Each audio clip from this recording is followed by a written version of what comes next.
Bienvenue sur Gabon 24 pour vous informer. Au sommaire de ce journal. Au Gabon, Blaise Wada, ancien coordinateur général de l'UCET, est poursuivi pour un détournement de fonds publics d'une valeur de 1,765 milliards de francs CFA.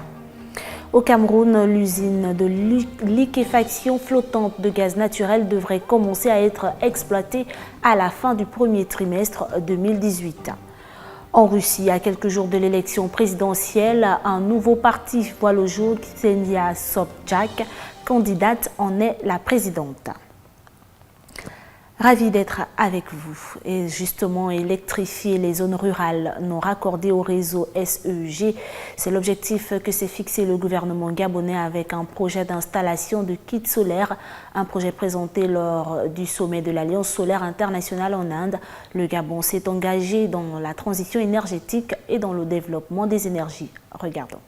Le Gabon est pleinement engagé dans le développement des énergies renouvelables, une initiative à la fois moderne, économique et surtout éco-responsable pour les populations.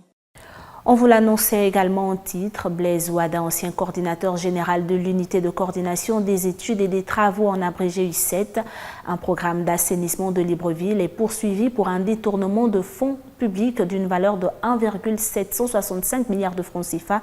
Selon le chef d'inculpation lu à l'ouverture de l'audience par le président de la Cour criminelle spéciale Paulette Ayoa-Koli.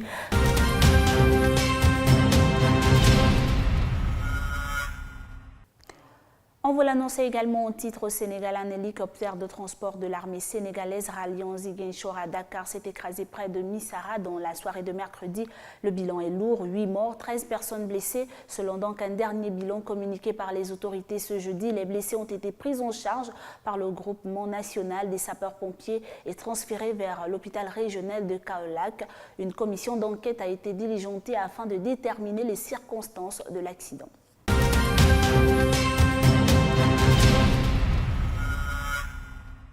Et justement, l'éducation, point abordé par Ali Bongo Ondimba avec tous les membres de son gouvernement.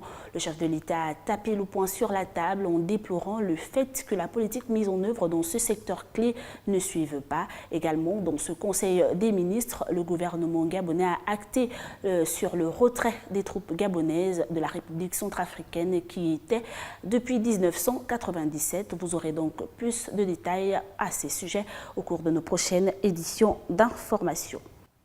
Avant donc de clore, place au rappel des titres. Au Gabon, Blaise Wada, ancien coordinateur général de l'UCET, est poursuivi pour un détournement de fonds publics d'une valeur de 1,765 milliards de francs CFA.